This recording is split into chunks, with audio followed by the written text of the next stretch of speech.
जी नमस्कार, मैं हूं राज पाठक और आप देख रहे हैं बुलेट न्यूज टीवी। बिहार में विधानसभा चुनाव को लेकर के सभी पार्टियों की तरफ से तैयारी जोरों पर है और अब जो इस पूरे विधानसभा चुनाव के दौरान सभी पार्टियों के मुख्य एजेंडे में शामिल हो गया है वो लोकसभा चुनाव में बढ़कर सामने आए कुशवाहा वोटर्स।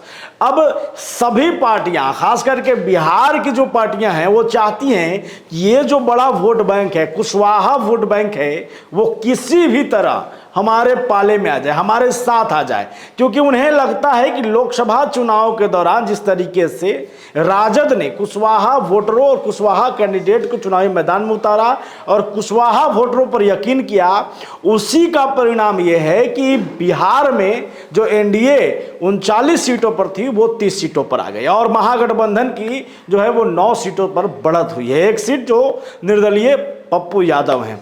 अब कुशवाहा वोटर्स की भूमिका विधानसभा में कैसी होगी, इस पर अब सभी पार्टी जोर आजमाइश कर रहे हैं। इसी दौरान सभी पार्टियों के नेता जो है वो कुशवाहा को किस तरीके से आगे किया जाए, कुशवाहा वोटरों को किस तरीके से लुभाया जाए, इसके लिए कड़ी मशक्कत कर रहे हैं। इसी दौरान जब राजद ने एक बड़ी भूमिका संसदीय दल का नेता चुनते हुए अभय कुशवाहा, जो कि औरंगाबाद से सांसद हैं, उनको दिया, तो ये मैसेज क्लियर था कि विधानसभा की जो है तैयारी राजद अभी से कर रही है, यानी कि महागठबंधन।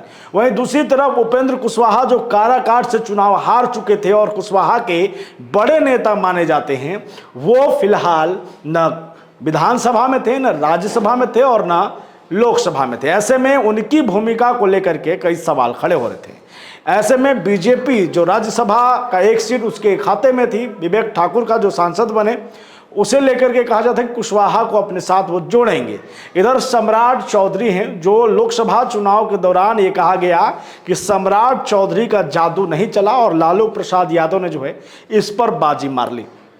साफ तौर पे था कि सम्राट चौधरी के इस प्रदर्शन के बाद बीजेपी और एनडीए के खेमा जो है वो चिंता में था कि आखिरकार एक कुशवाहा का बड़ा नेता तो हमें चाहिए जो 2025 का जो विधानसभा चुनाव होगा उसमें हमें भारी भरकम वोट जो है वो एनडीए के पाले में ला सके। आपको जानकारी है कि नीतीश कुमार के साथ शुरुआत से ही ये कहा जाता है कि नीतीश कुमार जो हैं वो लौकिश की राजनीति करते हैं और लौकुश में जो है वो उनके ही साथ जाते हैं। ऐसे में 2024 लोकसभा चुनाव के दौरान ये दिखा कि जहां पर नीतीश कुमार थे वहां पर कुशवाहा जो वोटर थे उन्हें कोई तकलीफ नहीं थी, कोई दिक्कत नहीं था जदयू के साथ जाने में। लेकिन जैसे ही बीजेपी के साथ जो है वो नीतीश कुमार आए कैंडिडेट के पास, वहां पर उस सीट पर जो है कुशवाहा वोटर्स महागठबंधन की तरफ शिफ्ट हो गए। ऐसे में 2025 विधानसभा चुनाव के दौरान नीतीश कुमार के लिए भी बड़ा चैलेंज है।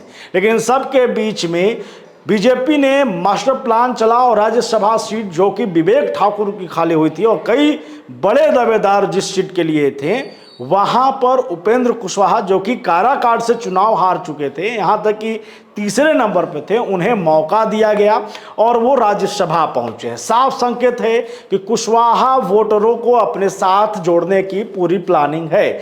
अब सवाल यह है कि क्या 2025 में जिस तरीके से 2024 में नीतीश कुमार के साथ रहने वाले लौकुश जो है वो जहां पर बीजेपी है वहां पर चले जाते हैं महागठबंधन में, विधानसभा चुनाव के दौरान उपेंद्र कुशवाहा के आने के बाद क्या बीजेपी पर जो है वो कुशवाहा वोटर्स भरोसा करेंगे? और इस बीच जो है वो बड़े नाम जो सामने आ रहे हैं कुशवाहा वोटरों में, वो बड़े नेताओं में कौन हैं? सम्राट चौधरी हैं, उपेंद्र कुशवाहा हैं और अभय कुशवाहा जो कि राजद ने दांव चला है। तो सवाल आपसे भी है जाते जाते कि आखिरकार कुशवाहा का बड़ा नेता कौन साबित हो सकता है 2025 विधानसभा के चुनाव के दौरान? आप कमेंट हमें ज़रूर कीजिए। लगातार हम आपको इन तमाम खबरों पर अपडेट करते रहेंगे। बने रहिए हमारे साथ, देखते रहिए हमारे खास कार्यक्रम।